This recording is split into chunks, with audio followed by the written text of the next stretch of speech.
Welcome, welcome, creatives. If you are out there wondering what the life of a writer is really like, then today's conversation is for you. I'm going to be chatting with beautiful soul, 3-time novelist and creative writing tutor, Amanda Smyth. And we're going to be talking about how do you choose the point of view to tell your story? Can you tell your story with multiple points of view? How do you even choose the moment in your story that you start the book? And what it's really like to live life as a writer, and also how to research a story that you then turn into a book. I'm so excited to share this conversation with you.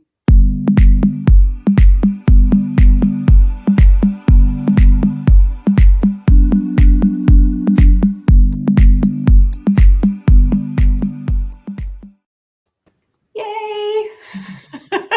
Welcome, Amanda. It's so lovely to have you in the interview room. Oh, thank you for having me.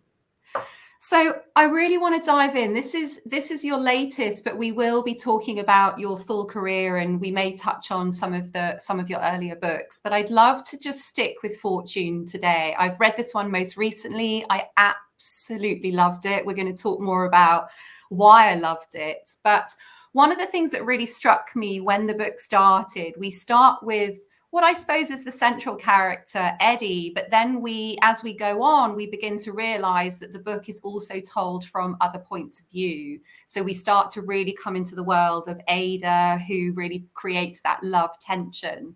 So I'd love for you to talk a little bit about, when did you know that you were going to tell this story from different points of view, and how did you manage that? How did you get into each of the different characters so that you could tell the story? Okay, so the story really came to me from a real life historical, pretty much a disaster, an oil disaster that happened in Trinidad in the 1920s. And I knew that I wanted to write about this particular event, but the plan was to write about it from maybe 10 different points of view. So I started to write from my protagonist, who ended up being my main protagonist, Eddie. And I knew that he went into business with somebody else. And then I knew that somebody had a wife. And then I knew that there was a whole bunch of people that I knew would come into play and experience this particular event, which I don't want to give any spoilers, that I knew that they would all experience this one same event. So I wanted to tell it from as many points of view as I could. So I began by writing, writing Ada's point of view. So I had a mood board above my desk, and on the mood board, I do this thing when I'm starting to write a novel, where I collect things that I feel will feed into it somehow. So it could be a photograph of a particular skyline. It could be a particular. It could be a place. It could be a dress. It could be a face. Something I've seen. Something that I know. I don't know yet how it fits, but I just, in a kind of unconscious way, really, I just start gathering these things, and then I put them in an old IKEA frame above my desk. So I have all these images, and one of the images that I had for this book was of a woman who is walking by an oil rig with a man dressed in white with a Panama hat, and an older lady behind her. And I thought, it's a creative writing exercise that I do when I teach, where you use a photograph to describe what's in it. You describe what's happening outside the photo, and you describe who took the photo. And then you describe what happened before and after the photo was taken. So I had this one photograph that actually was my great aunt. And I didn't know much about her, so I could imagine her life because I didn't know things. So I made them up. And the first pages that I wrote were about her because I love the photograph. So I wrote about her experience of arriving at this big oil derrick, dressed in her silk dress with her lovely hair, and the sun is blazing on her. And so I just started to describe this thing, and that became, it ended up being chapter 15 or something, but I thought that might be the beginning. Yeah. So that's how I began. And then I decided to then write about him, who I chose to be her husband, and I called him Tito. So I did a Tito section, and then I realized that I needed the Eddie section, which was the man whose idea it is to go and drill on this land, who was a kind of American guy. And I also had a photo of him because he was a real life character. So I based it on him. I had a photograph of him covered from head to toe in oil. And this was I blew it up poster size, and I had this. So I did these 3 points of view, and then I wrote the East Indian point of view, which was the hardest one for me because my frames of reference weren't particularly good. I didn't really know that life, so I had to start researching that a little bit, and I didn't feel that confident. So there were a bunch of other points of view, and those early drafts, they were just blocks of text written from those different characters' point of view. And then as I started to kind of get more into the story, I dropped them. I realized that actually I needed to be where the flow was for me, and not that there's often that much flow, but where I felt it was accessible, where I could imagine it, and those where I felt it was like drilling for oil. It's like I literally would drill down, and with somebody like Ada, it's a bit of a gusher. It's like you can just vroom, there's so much material there. And then with each of them, where I found it possible to really run with them and imagine them in great detail. And the ones that I couldn't, I let them go. Right. Yeah.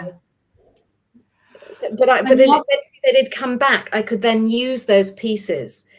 So there's a character, Horatio. Originally, Horatio had his own voice.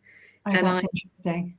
And then I dropped it, but I used him as a character to speak, and he just became part of Eddie's voice, Eddie's story, when he was with Eddie. And he gets a part at the end, but in terms of him being first person or close third, that was gone.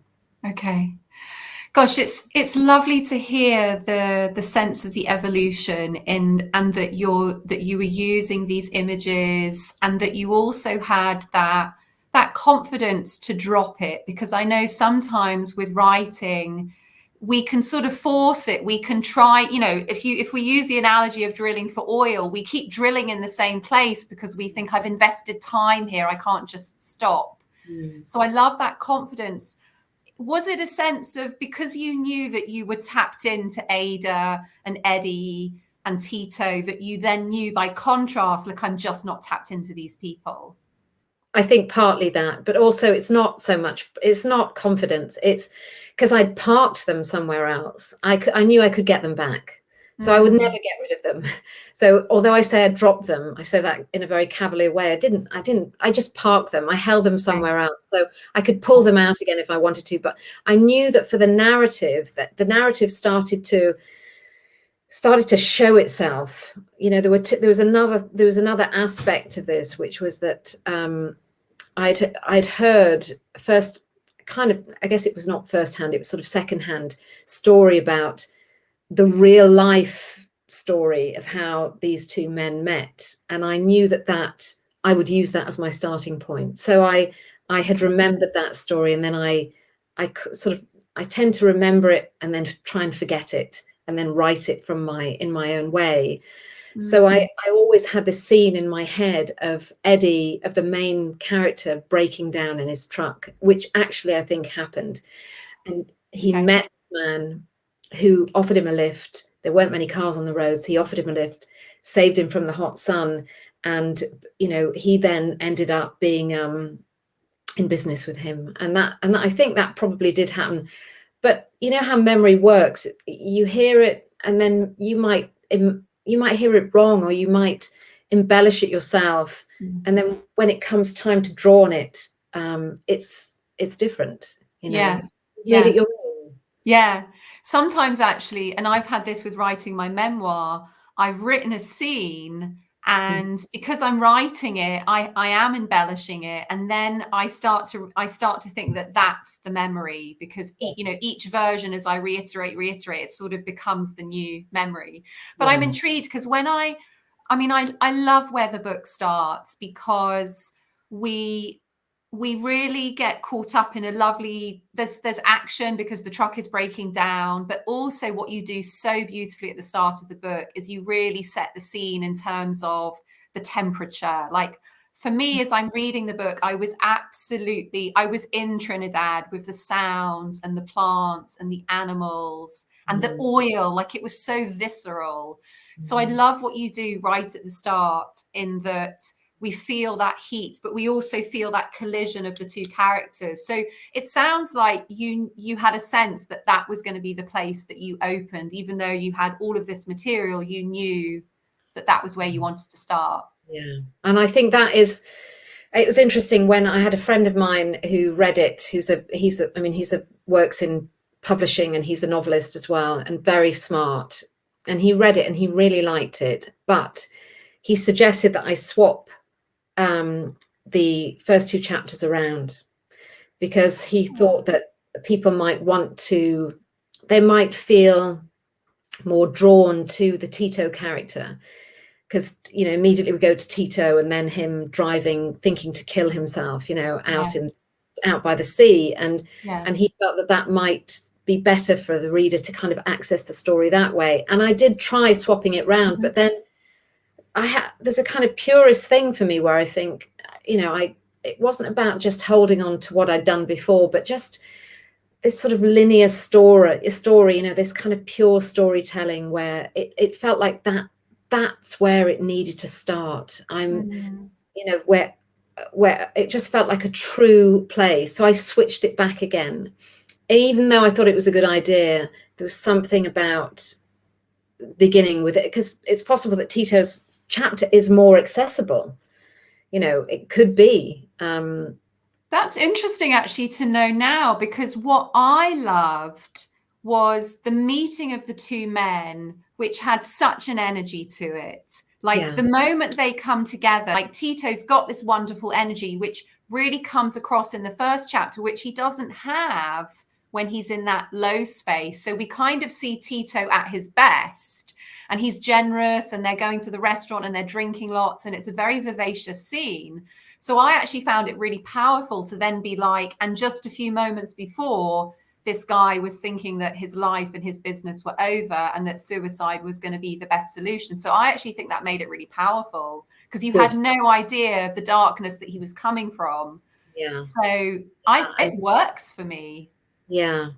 But what that question about how do we know where to begin the story? I think you have to feel it with your gut. It's Mhm. you have to kind of trust your gut on that. And Yeah. I did. I think even if the publisher had said to me, we're going to have to swap these around, I might have fought to keep it as it. Yeah. Yeah. And that's interesting, isn't it? Because when you say trust the gut, for me, there's a sense of like, that's almost not quite the creativity is coming from the gut, but the creativity is coming from within us. And Mm, so we want to go within us to find those solutions. I think often we try to figure things out up here, and that's when we can get in a bit of a pickle totally. Yeah. Yeah. with And suddenly also you have to overthinking. be quiet, I think, to kind of, writing, I think, requires a certain amount of quietness, where your interior, for me anyway, where your interior voice, where that can flourish, where it can be, Mm. was talking about this with a friend the other day, that there's there's some things going on at the moment in at home, where my husband's going off to work in Thailand for a bit, he works in TV and film, so it's all very exciting, and I was thinking, wow, that's a really exciting opportunity, and how does that go? Someone said to me, oh, that's brilliant for your writing, and I thought, no, it's absolutely the opposite for my writing, because actually what you need when you're writing is dullness. You need Mm. Routine for me, quiet, routine, boring, nothing crazy happening. I don't need anything incredibly beautiful or anything, magical to be happening in my life to write. I actually just need, repetition, actually, a routine with no drama.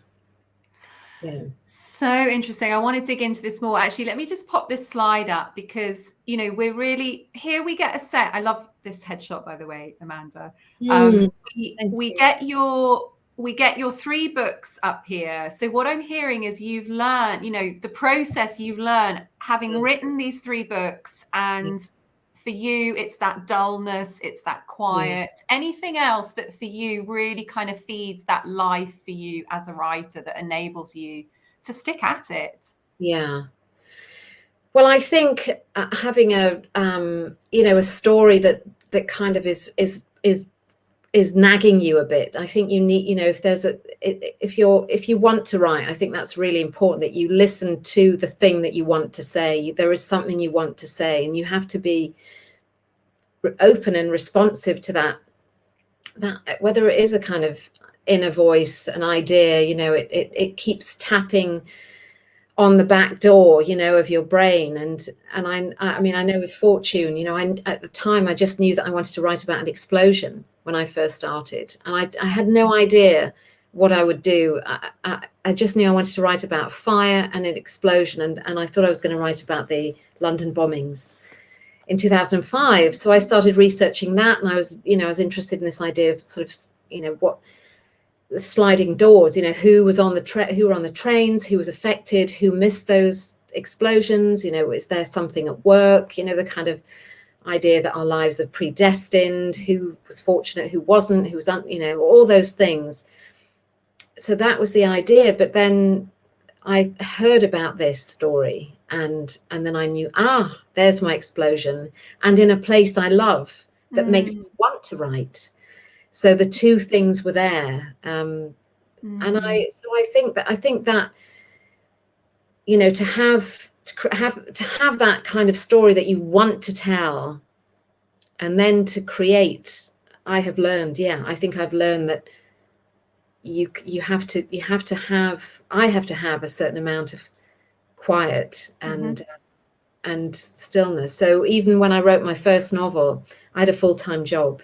I worked Monday to Friday, and I worked at the Barbican. I had a really stressful job in London, and I rented a flat, in Maida Vale, and didn't get paid much money. Monday to Friday, I was out, never home. And then on the Saturday, I lived alone. Saturday did all my chores, and then Sunday was my writing day.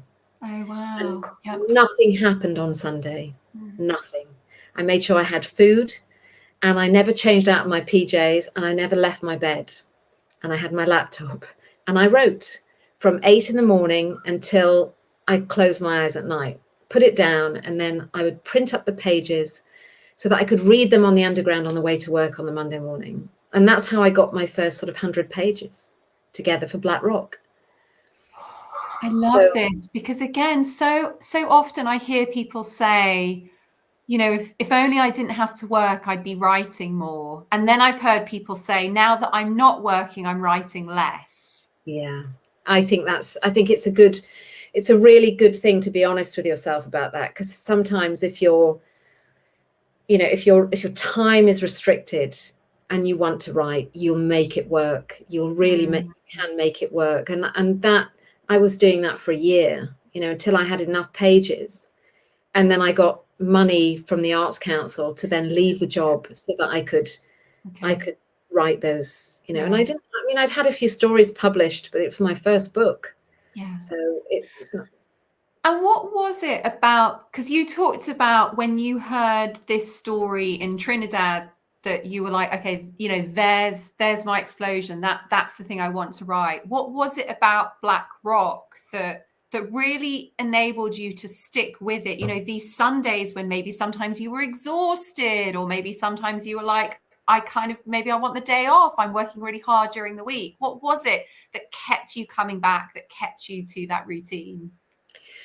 I think really, once you commit to that, to writing in that way, when you start making certain changes, and knowing throughout my 20s, or particularly late 20s, I wasn't married. I had opportunities. I wasn't interested. I just knew that there was something that I needed to be doing that was not, it was not what a lot of people I knew were doing. It wasn't, my happiness was not going to lie in getting married and having kids. I knew that.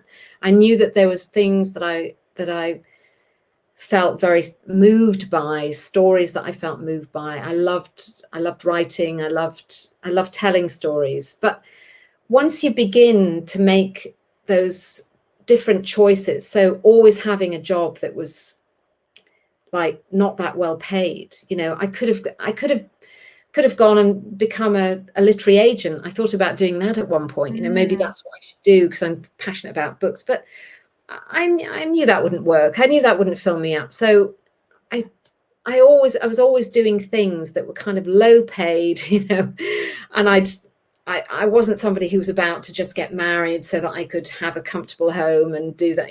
There's no way I was doing that. So, and the more you make those kind of decisions, you're in it, Yes. you're in it deep, and you've made those little commitments along the way. And then there came points where, like my family would say to me, I remember my brother, who I'm close to, he called me one day on a Sunday, and I answered the phone, which I didn't often answer the phone if I was writing. And he said, "How are you doing?" And I said, I'm good. He said, what are you up to today? And I said, "Well, it's Sunday, it's my writing day." And he said, "You still doing that, are you?" Oh, wow. And I thought, oh my God. Even he doesn't understand, and he was usually really tuned into me, and a creative person himself. So then there comes a point where to give it up after putting that much time in and doing an MA and getting an Arts Council grant and all those things, that you have to see it through for yourself. And then, the big challenge, I remember with Black Rock, where it was sent out and it didn't quite work. There were things that were not quite right with it, but it was sent out. My agent sent it out, and Faber were keen, and I went in and met with them, and they said the first 2/3 of the novel, we really like it, but the last third just doesn't work. It's like it's concertinaed, and you need to open it up. And I felt to cry, because I thought they were going to say yes. So I went away and spent another year opening those pages up, like a surgeon, where you go in and you prise it open, and then you work deeper. It's like showing up in a more deep way, and making this thing come alive. And so I did that, and then we sent it back to Faber, and the head of Faber said, "Nah, not really for us." So, and at that point you think, oh my God, it was like seeing a party going on, and you've got the best dress, but you've lost your ticket. You don't have a ticket. All your friends are in there, you can't get in. And I kept thinking, I just want to get in that part. It's got to happen. And then Serpent's Tail took it on, but all of that, each time I've always said, if this doesn't happen, I'm going to stop writing. And now, my husband, who, as I said, works in TV and film, he's used to seeing screenwriters rework, work continually, kind of working on one thing. And he just laughs and says, "You're right, you'll keep going." And then I have a little tantrum, and then I say, "Right, what am I going to do next?" So. It's so interesting, Amanda. I can relate to that. When you get to a place where you're like, I can't go through it anymore. Like, this is it. This is the last time. This is the last rejection, or it's the last time I work this chapter. But what I'm hearing from you is that writing is the truth within you. That's never going to go away. Like, maybe there's a bit of a meltdown, there's a bit of a stress out, but that truth within you, when the fog clears, that truth will be there still. So it's not negotiable in a way, it's as if it kind of it stands back, you know, with its arms folded and just waits, taps its fingers, you know, it's just like, that's okay, you know. But Yeah. I'm making that sound like that I'm saying that now with a kind, it sounds almost a bit carefree, but it never feels carefree, you know. It feels very, very tough at the time. And to throw in the towel, which so many times, you know, I've thought about it, I can't do this anymore. I don't, you know, even with Fortune, so many times, you know, it just wasn't, you know, just the difficulties with getting it out there, or getting the story right, you know, taking myself off for 2 or 3 days where I'm not interrupted, you know, making it felt very hard at times and painful, and like being lost inside a wood, really lost. And no one can help you. So when I go to the school gates and I see the other mums collecting their kids and they say, "Oh, how's your day?" And I think, you have no idea. You have no idea where I've been. And I say, thanks. But I know that they're getting, you know, they're lawyers or doctors, or they're, you know, they're wearing nice clothes, you know, I'm not saying that you know, I'm not complaining about that, but just they look like they've got their shit together, you know, they look like they're together. And I think, you've no idea. If I could say to somebody, look, can you have this chapter? Can you go and rework that for me? You know, if I could share it, but there's no one to share it with. So it's really lonely as well. Yeah. Gosh, I mean, just hearing you speak, it makes me realize if we come back to Fortune and you're talking about the challenges and reworking chapters, we only ever get to see the finished product. And as you were talking earlier about writing the scenes from the different points of view, one of the things I loved about Fortune is that every chapter, every section was a really nutritious story. Like there was always something going on. There was never a sense of like, oh, I'm just kind of being told how they go from here to there. Like it was always a self-contained scene. And it had its own kind of life, its own drama. The description fit the scenes. And we can read a book like this and be like, oh, Amanda, it all comes so easily to her. She's such a gifted writer. So I think it's so important for people to hear the other side. Yeah. And it is blood, sweat and tears. It is. Yeah. And that's just part of the only thing that I found really helpful, and maybe, you know, anybody who hears this, is that, you know, get yourself a group of people who you can share your work with, who get your work and who understand, you know, other people who are doing what you're doing, because they can really remind you why you're doing it, you know, remind you of why you've chosen to do it, and remind you that you're choosing to do it.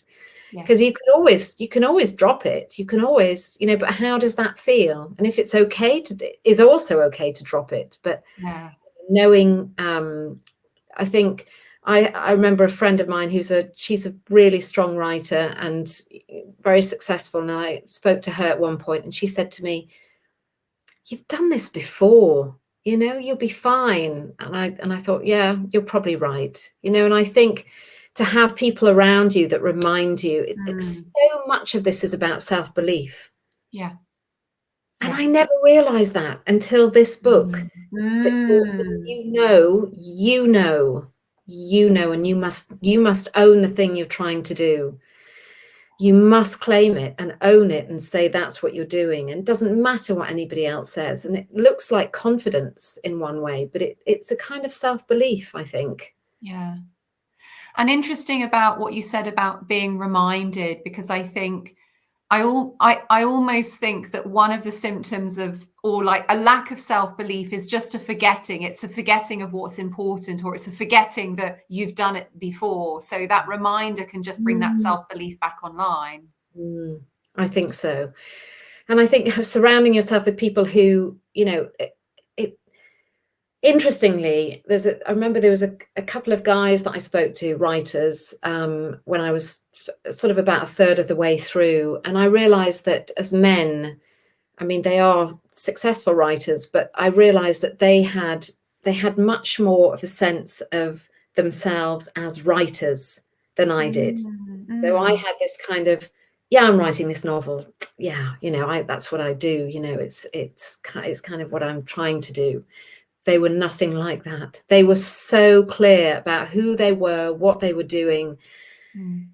and they didn't need anybody to remind them in the way that I perhaps did at times, and that's a kind of some hubris, and Mm. but self-belief. And I think that some male writers, especially women, it's easy to get, I think, for women, if you have a family, to become, just lost in that world of domesticity.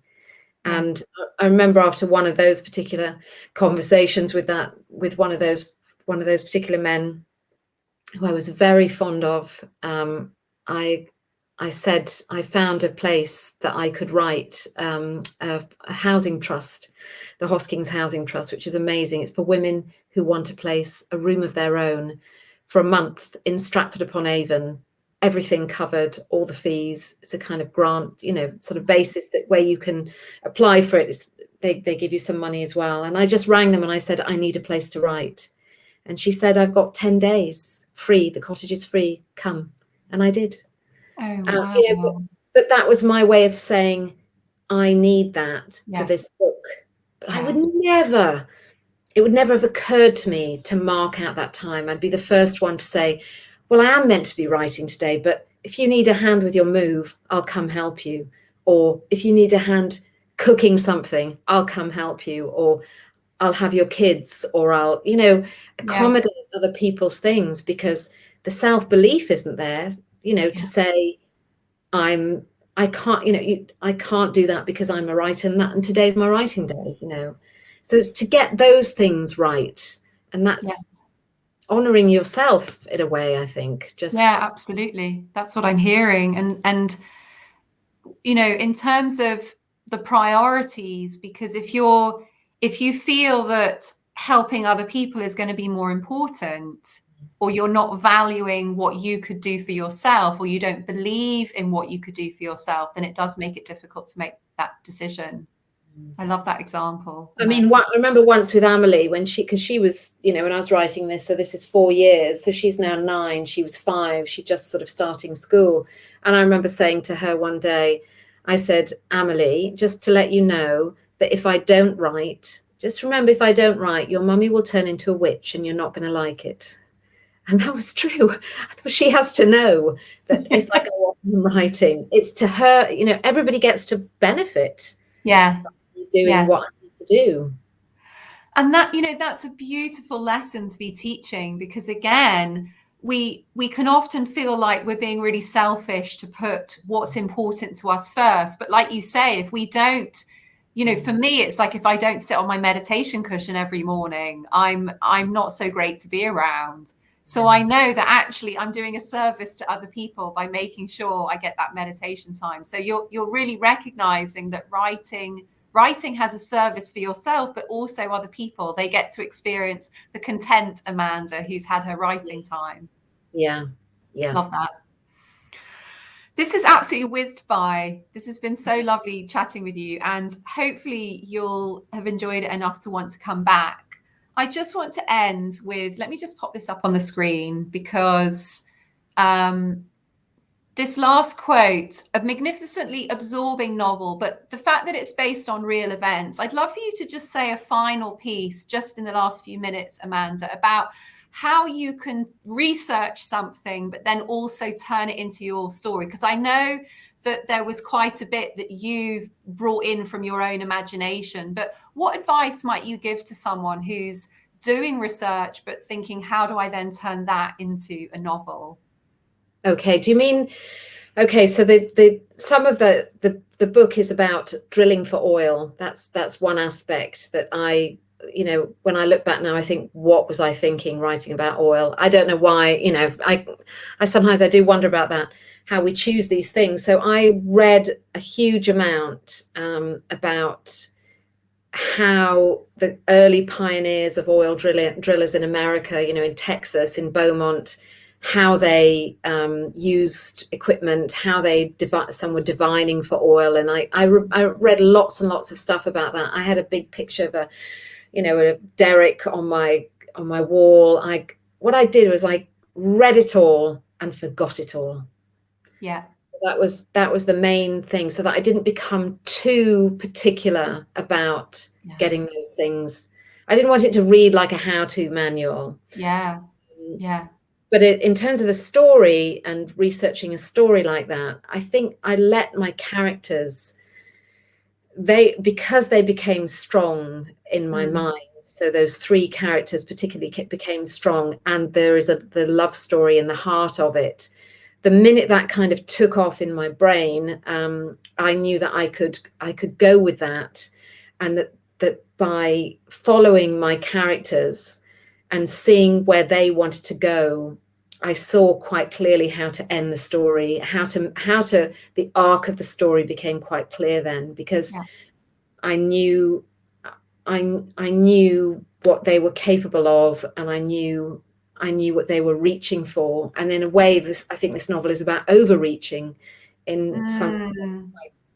They're trying to do something, but they keep going going further than they really should go.